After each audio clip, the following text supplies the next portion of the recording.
खूबसूरत, बोल्ड और एक बेहतरीन अदाकारा अपनी कार में बैठी है और एक इलाके से गुजर रही है। ड्राइवर गाड़ी चला रहा है और गाड़ी का शीशा खुला हुआ है। भरी दोपहर जो एक्ट्रेस है वो उस इलाके से गुजर रही होती है कि तभी अचानक 3 लोग बाइक पर सवार होकर आते हैं। वो देखते हैं कि जो एक्ट्रेस है उसकी कार का शीशा खुला हुआ है और बस वो ना आव देखते हैं न ताव, ताबड़तोड़ उस हीरोइन पर गोलियां दागना शुरू कर देते हैं। वो तीनों लोग एक एक करके 11 गोलियां उस एक्ट्रेस पर चला देते हैं। अब कौन थी ये एक्ट्रेस, क्या हुआ था उसके साथ, कौन थे वो लोग जो उसे गोलियां मारने आए थे, और तो और इस पूरी वारदात और इस पूरी कहानी को जानने के बाद आप ये भी जानेंगे कि किस तरीके से एक परिवार ने अपनी ही बेटी की मौत का सौदा 1 करोड़ रुपए में तय कर लिया। आप सबसे पहले ये तस्वीर देखिए। ये पाकिस्तानी अदाकारा है किस्मत बेग। दिखने में जितनी खूबसूरत है, इनकी जो काम करने का ढंग था, जिस तरह से नाचती थी, डांस करती थी, उसने हर किसी का मन मोह लिया था। दरअसल पाकिस्तान में जो डांस है उसे काफ़ी अच्छा नहीं समझा जा रहा था। जब ये स्ट्रगल कर रही थी अपनी लाइफ के लिए, अपने पैशन के लिए, अपने काम के लिए, तो हर कोई इन्हें टोकता था कि तुम ये किस तरीके का काम करती हो, कोई पसंद नहीं करेगा। आने वाले वक्त में जो तुम्हारी पहचान है वो कुछ ज़्यादा अच्छी नहीं रहेगी।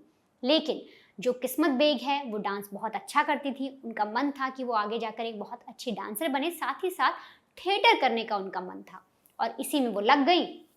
और तो और इतना बेहतरीन वो डांस करने लगी कि उन्हें बड़े बड़े ऑफर्स आने लगे और भारत, पाकिस्तान और तो और पूरी दुनिया में वो फेमस भी हो गई। अब जब लगातार किस्मत बेग की पॉपुलैरिटी बढ़ रही थी, वो आगे आगे अपना नाम कमा रही थी।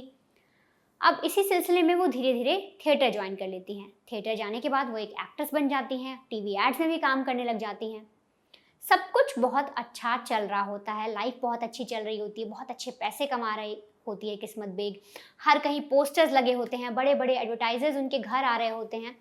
लेकिन फिर तारीख आती है 24 नवंबर साल 2016 की। लाहौर में अपना काम ख़त्म करके जो किस्मत बेग है, जो ये बड़ी हीरोइन है, ये अपनी गाड़ी में बैठती है, ड्राइवर से कहती है चलिए अब घर की तरफ चलते हैं, काम सारा निपट गया है। अब इतना सब होने के बाद ड्राइवर कुछ सामान वगैरह लेना होता है, वो सामान लेता है, गाड़ी में बैठता है और फिर गाड़ी चल पड़ती है। थोड़ा ही रास्ता आगे बढ़ता है। उस वक्त टाइम भी दोपहर का था, लोग भी आसपास थे। ऐसा नहीं कि सुनसान हो गया हो पूरा या रात हो रही हो, किसी ने कुछ देखा नहीं हो। लेकिन गाड़ी आगे बढ़ती है, लोग आसपास होते ही हैं कि तभी अचानक से 3 लोग आते हैं बाइक पर और वो एक्ट्रेस पर गोलियां दागना शुरू कर देते हैं। उस हीरोइन को उस वक्त 11 गोलियां मारी जाती है और तो और जो ड्राइवर बैठा होता है वो भी जख्मी होता है। और उसके बाद जो बदमाश थे वो भाग जाते हैं।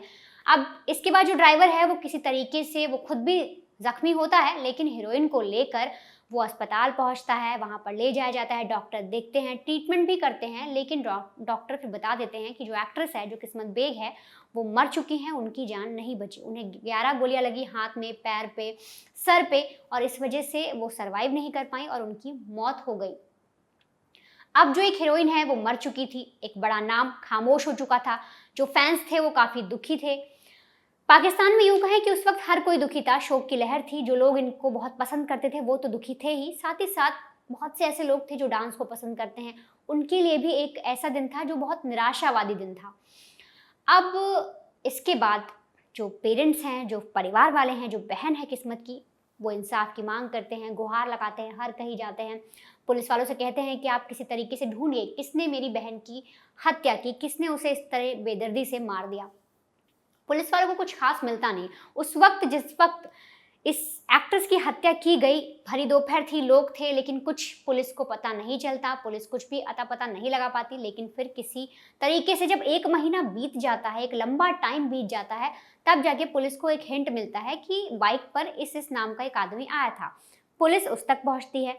उससे पहुंचने के बाद 2 लोग और मिल जाते हैं और फिर तीनों को पकड़ लिया जाता है। अब तीनों को पकड़ने के बाद पुलिस उनसे तहकीकात करती है, पूछताछ करती है कि आखिर तुमने किस्मत को क्यों मारा, क्या ऐसी वजह थी, क्या तुम लोग की कोई दुश्मनी थी, क्यों इतनी बेदर्दी से उस हीरोइन को मारा गया। इसके बाद जो तीनों बदमाश हैं वो बताते हैं कि देखिए हमारा इसमें कोई रोल नहीं है, हमारे पास इस नंबर से एक मैसेज आया था, एक कॉल आई थी, उन्होंने हमें इतने रुपए दिए थे और ये कहा था कि ये लड़की बचनी नहीं चाहिए। अब पुलिस को लगता है कि कुछ मामला तो बड़ा है, क्योंकि ये जो 3 लोग हैं इन्होंने ये किया है लेकिन किसी के कहने पे किया है। हाथ भले इनके थे लेकिन दिमाग किसी और का था। इसलिए पुलिस तहकीकात करती है, पता लगाती है तो एक नाम सामने आता है। नाम होता है राणा मुजम्मिल का। राणा मुजम्मिल वो शख्स था जिस पर किस्मत बहुत ज़्यादा भरोसा करती थी, जिसके साथ किस्मत रहते वक्त कंफर्टेबल फील करती थी। उसे ऐसा लगता था कि ये आदमी मेरे साथ कभी कुछ गलत कर ही नहीं सकता। ऐसा किस्मत के परिवार वालों ने भी किया जब राणा का नाम सामने आया। दरअसल जो राणा था वो उस वक्त जो थिएटर प्रमोटर होते हैं उसका काम करता था। अब जब राणा का नाम सामने आता तो राणा से भी पूछताछ होती है, लेकिन राणा कुछ कहता नहीं है, कुछ बताता नहीं है। साथ ही साथ फैमिली वालों को एक ऑप्शन देता है कि देखिए बेटी आपकी जा चुकी है, अगर आप चाहो तो मुझसे 10 मिलियन ले लीजिए और सारा जो मैटर है वो रफा दफा कर दीजिए, इस बात को यहीं पर रोक देते हैं, बेटी अब आपकी रही नहीं। ये सब चीज़ें होती है, परिवार पहले मानता नहीं, उन्हें कुछ समझ नहीं आता। और ये जो मैं बात आपको बता रही हूँ कि 10 मिलियन का ऑफर रखा जाता है, ये खुद जो किस्मत की बहन है उन्होंने आगे आकर इस पूरी बात बताई थी। तो इतना सब होने के बाद भी परिवार वाले तब तो नहीं मानते, लेकिन जब राणा से पूछताछ होती है, जब कुछ चीज़ें निकलती हैं, इन्वेस्टिगेशन की जाती है, तो एक बात सामने आती है। कुछ रिपोर्ट्स में भी इसका दावा किया गया है।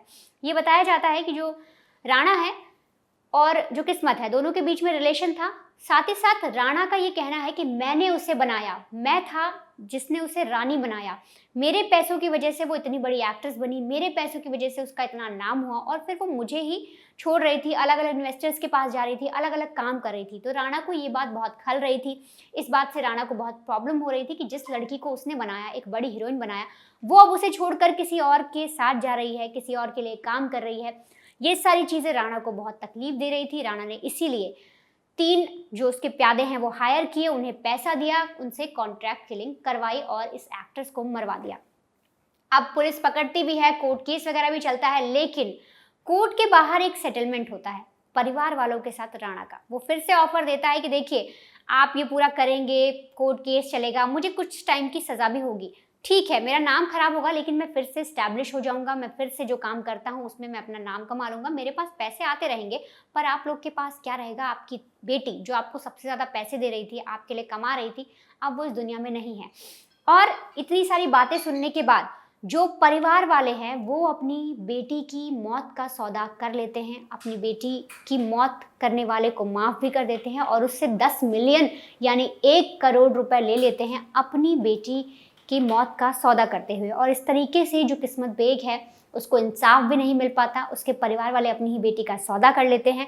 और साथ ही साथ जो एक मशहूर अदाकारा थी, जो एक एक्ट्रेस थी, उसने जिस तरह से अपनी लाइफ जी, जिस तरह से इतने अच्छे अच्छे काम किए, थिएटर किया, थिएटर में उसकी एक्टिंग के बहुत लोग मुरीद भी हो गए, इस तरीके से उसकी हत्या कर दी गई। और उसके बाद भी कोई बोलने वाला नहीं रहा, किसी ने उसके लिए इंसाफ नहीं मांगा। परिवार पहले सामने आता भी है, लेकिन बाद में राणा की सारी बातें सुनकर, पैसों का वजन देखकर कि कितने सारे पैसे मिल रहे हैं, वो भी सब कुछ भूल जाते हैं और आगे बढ़ जाते हैं।